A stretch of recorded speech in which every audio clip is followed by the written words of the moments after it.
Before this video ends, you will see the exact moment where overthinking stops being your personality and reveals itself as a prison you have been decorating for years.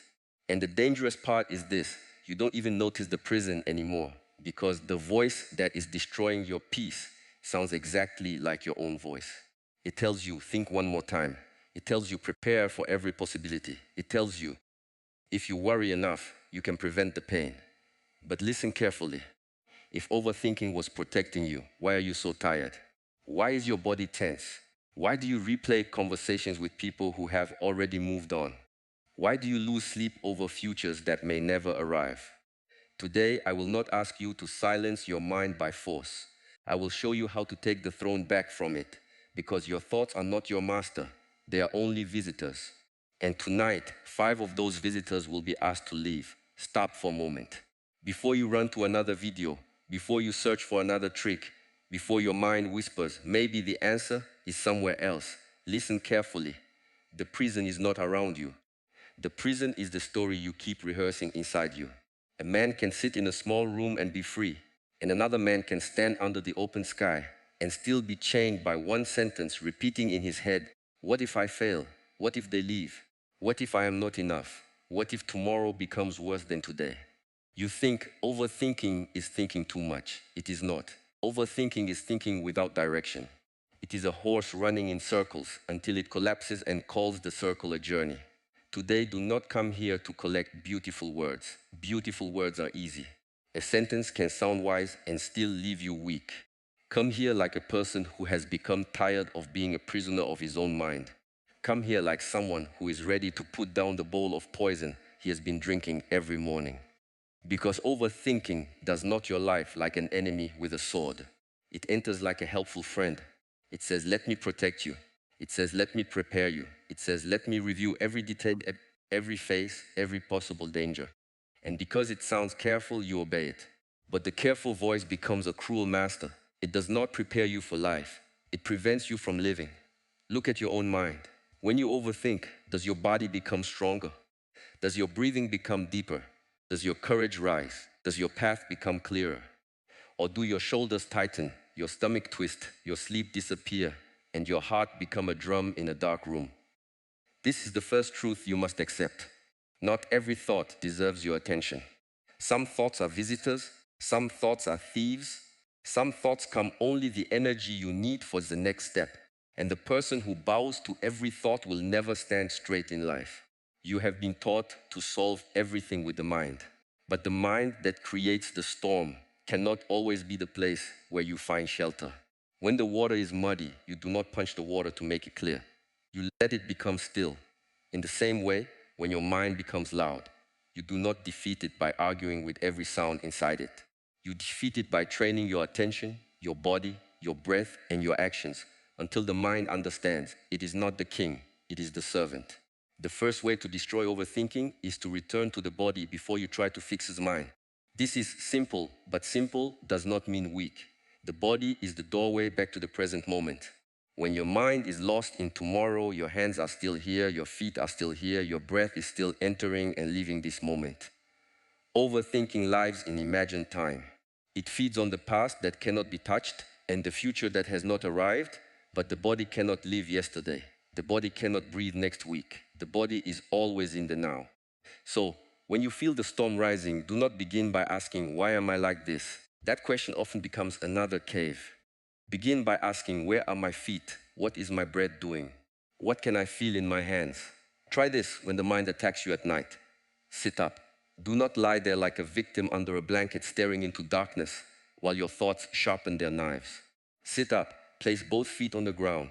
Straighten your spine and breathe as if your body is a mountain. Inhale through the nose slowly. Hold for a moment. Exhale longer than you inhale. Not once, not twice. Continue until your body receives the message that you are not being chased by a tiger. The mind can invent many tigers. The body needs to know there is no tiger in the room. Then name what is real, not what is possible. What is real? Say quietly, I am sitting, I am breathing. My clear throat feet are on the ground. There is air in my lungs. This is a thought, not a command. These words may sound too small for a big storm, but do not underestimate small discipline. A single nail can hold a door closed against the wind. A single breath can interrupt the chain that would have dragged you for 3 hours. Many people want peace, but they treat the body like an abandoned house. They sleep badly, eat without awareness, move only when forced, and then wonder why the mind has become wild. A restless body becomes a restless mind. A tense body sends messages of danger upward. If your shoulders are always raised like you are preparing for a blow, your mind will search for the enemy. If your jaw is locked all day, your thoughts will bite. So train the body to tell the mind a different story. Walk every day, not as exercise only, but as a ceremony of returning. Feel your heel touch the ground. Feel the weight move forward. Let your eyes see what is actually in front of you. The mind will say, we must think about the problem. You answer, first we walk. The mind will say, but this is urgent. You answer, a confused person creates urgent mistakes. Keep walking. This is not escape. This is sharpening the blade before using it. A dull blade works harder and cuts poorly. A calm body gives you a sharper mind.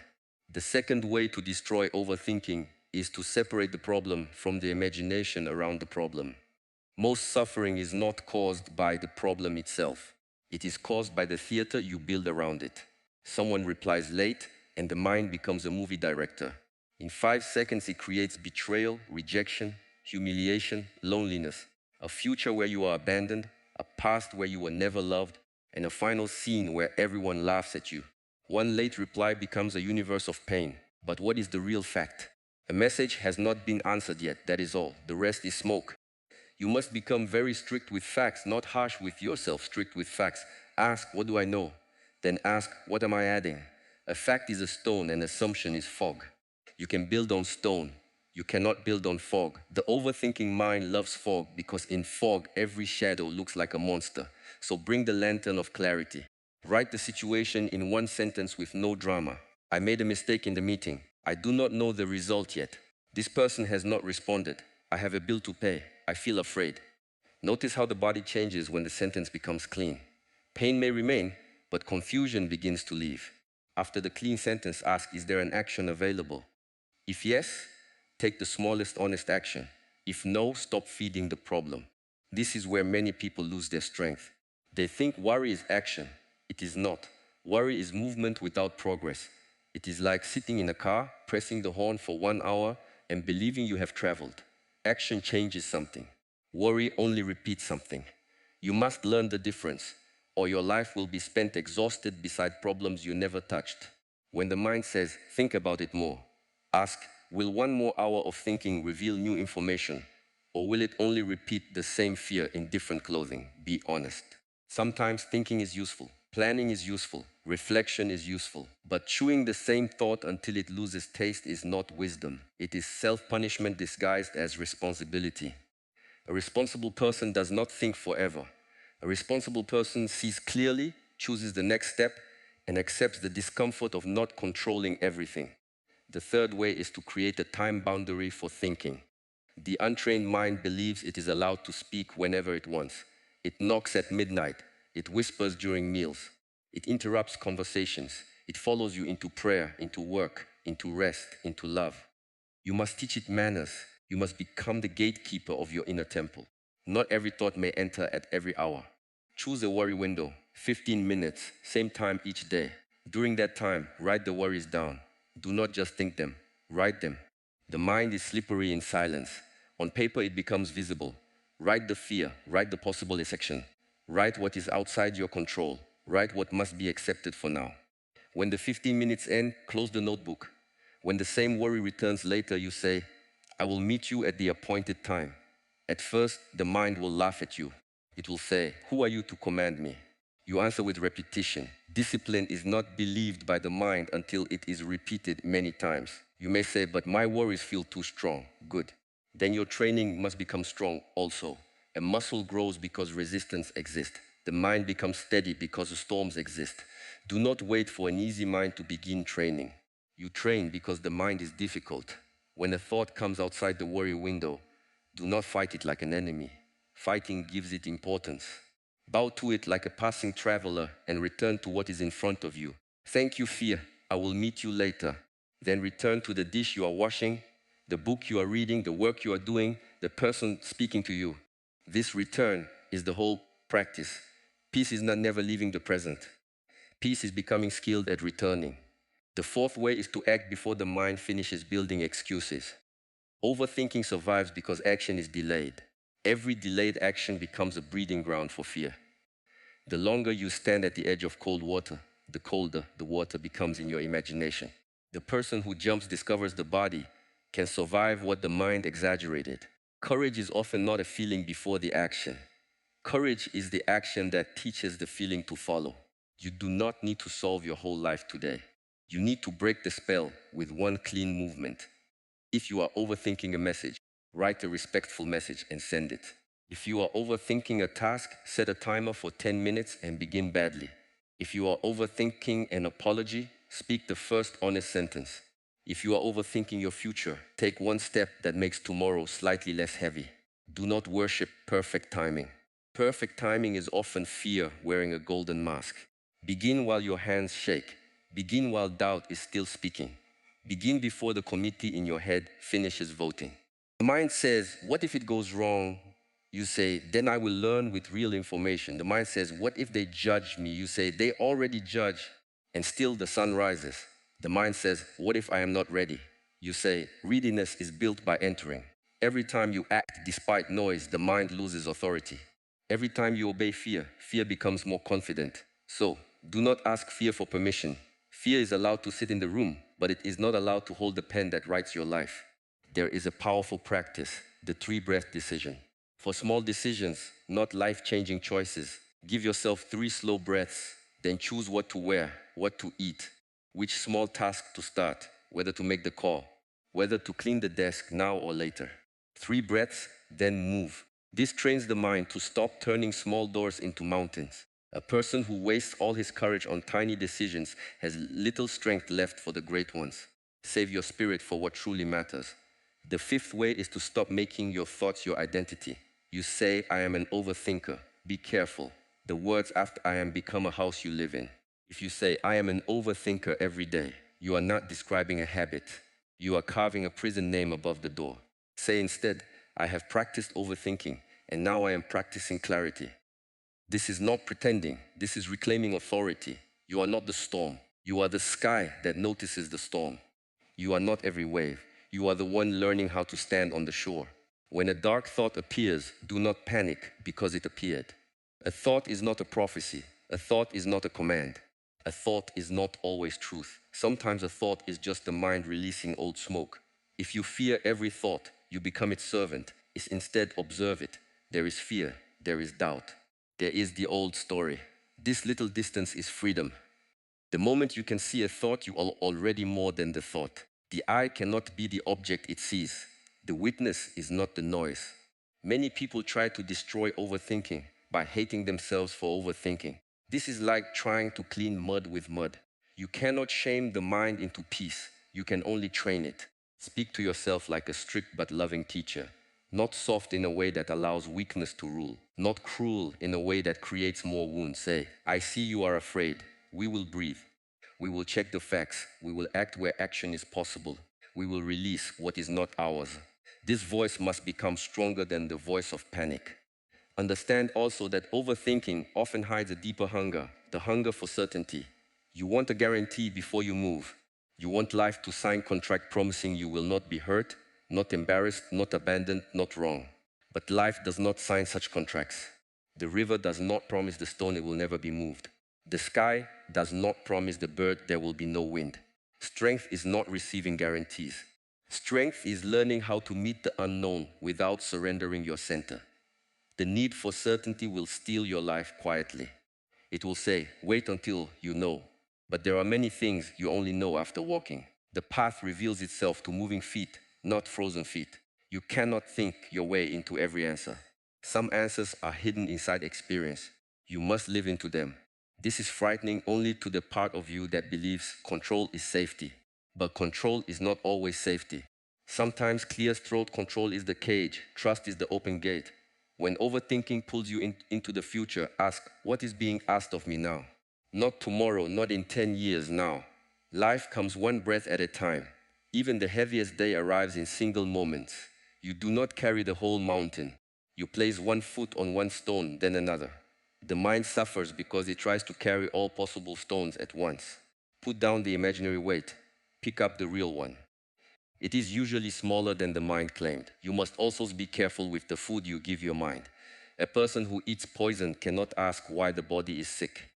If the first thing you do in the morning is open the door to noise, comparison, outrage, other people's perfect faces, other people's opinions, other people's panic, then do not be surprised when your inner room becomes crowded. Guard the morning. The first minutes of the day are like wet cement. Whatever steps there leaves marks. Before the world enters you, enter yourself. Breathe, stretch, drink water, stand in silence, ask, what kind of person will I practice being today? Not what disaster might happen, not who is ahead of me, not what did I miss. Begin with command, not surrender. At night, guard the gate again. The mind becomes dangerous when it is tired. A tired mind pretends to be a wise mind, but it is often a frightened child wearing a scholar's robe. Do not hold court with your demons after midnight. Do not review your entire life when your body is begging for sleep. Write the thought down. Tell yourself, this will be handled in daylight. Many problems shrink when the sun rises. Many months are shadows made bigger by exhaustion. There is another secret. Serve something larger than your own mental weather. Overthinking becomes powerful when the self becomes too central. How do I look? What do they think? What if I fail? What if I lose? The mind circles the small self like a vulture. But when you serve, when you help, when you create, when you contribute, when you put your hands into something meaningful, the circle breaks. The river of attention flows outward. This does not mean ignoring your pain. It means not making your pain the only altar in the room. Ask each day, who can I help? What can I build? What small order can I create from this chaos? Clean one corner, encourage one person, finish one task, strengthen one skill. Your mind needs evidence that you are not helpless. Every completed action is evidence. Every kept promise to yourself is evidence. Every morning you rise despite heaviness is evidence.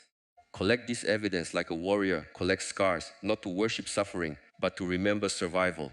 Do not confuse peace with a quiet life. A quiet life can still contain a noisy mind, and a difficult life can belong to a person with a steady center. Peace is not the absence of pressure. Peace is correct relationship with pressure. The bamboo bends, but it does not abandon its roots. You also must learn to bend without breaking, to feel without drowning, to think without becoming trapped, plan without worshiping fear. When you catch yourself overthinking, do not say, I failed again. Say, I noticed. Noticing is victory at the beginning. Before training, the mind drags you for hours and you wake up exhausted. After training, you notice after 1 hour, then after 10 minutes, then after 1 minute, then in the first breath. This is progress. Progress is not dramatic in the beginning, it is quiet. It looks like returning, it looks like closing the app, it looks like drinking water instead of spiraling. It looks like saying no, not now, to a thought that once ruled you. The world will not stop giving you reasons to overthink. People will misunderstand you. Plans will change. Money will rise and fall. Bodies will age. Messages will arrive late. Opportunities will come with risk. Love will require vulnerability. Work will require decisions. Life will remain uncertain. Therefore, your goal cannot be to remove uncertainty. Your goal is to become the kind of person who can stand inside uncertainty without abandoning himself. Imagine two people facing the same unknown. One collapses into stories, checks, doubts, repeats, delays, and burns his energy before anything even happens. The other breathes, sees the fact, chooses the next action, accepts the rest, and sleeps. The difference is not that one has an easier life. The difference is training. One has trained panic. The other has trained presence. Every day, whether you know it or not, you are training something. Every repeated reaction becomes stronger. Every time you spiral, you train spiraling. Every time you return, you train freedom. So begin with the smallest battlefield. Do not wait for a great crisis to become disciplined. Train with the small irritation, the small delay, the small uncertainty, the small fear. When someone does not answer immediately, train. When plans shift, train. When you make a mistake, train.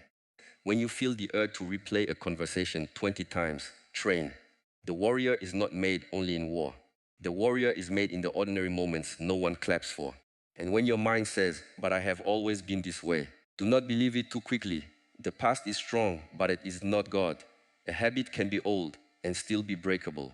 A path can be deep and still be left. The river cuts stone not by force once, but by returning again and again. You will not destroy overthinking by one emotional decision. You will destroy it by returning to the practice until the old path grows grass. There will be days when you fall back. Good. Then you learn how to rise without drama. Do not turn a bad day into a life sentence. Do not say, I am back at zero. You are not at zero if you can see the pattern. You are not at zero if you return clear throat faster than before. You are not at zero if one part of you, even a small part, remembers the practice. Respect small victories. They are the bricks of a strong mind. Let me ask you something, and do not answer too quickly. What has overthinking already taken from you? How many hours of sleep? How many chances? How many honest conversations? How many peaceful meals? How many beautiful moments where your body was present but your mind was at war? Do not ask this to create regret. Ask this to create fire. There must come a moment when you say, enough, I will not pay my life to fear anymore. Not with anger that burns out by morning, but with a quiet decision that becomes structure. Today, make structure. Put the body first. Check the facts. Set the worry window. Take the smallest action. Stop calling the habit your identity. These are not ideas to admire. They are tools to use. A tool left on the table builds nothing. Pick them up when the storm comes, especially when the storm comes. Anyone can speak about peace in calm weather. The practice becomes real when the wind rises. When you feel the spiral beginning, place your hand on your chest. Feel the heartbeat. This heart has been beating for you through every fear you thought would destroy you, through every night you thought you could not survive, through every embarrassment, every rejection, every mistake, every uncertain morning. It kept going. There is loyalty inside your own body that your mind often forgets. Honor it. Breathe with it. Do not let the thought convince you that you are weaker than you are. You are not required to answer every question tonight. You are not required to solve every relationship in your mind. You are not required to predict every outcome. You are required to meet this breath honestly. Then the next, then the next. This is how a life is rebuilt. Not in one heroic explosion, but in thousands of quiet returns. Some of you are waiting for motivation. Motivation is a visitor. Discipline is a resident. Let discipline stay when mood changes, when applause is gone, when the room is silent, when old fear comes back wearing a new face, and you still place your feet on the ground and breathe slowly now.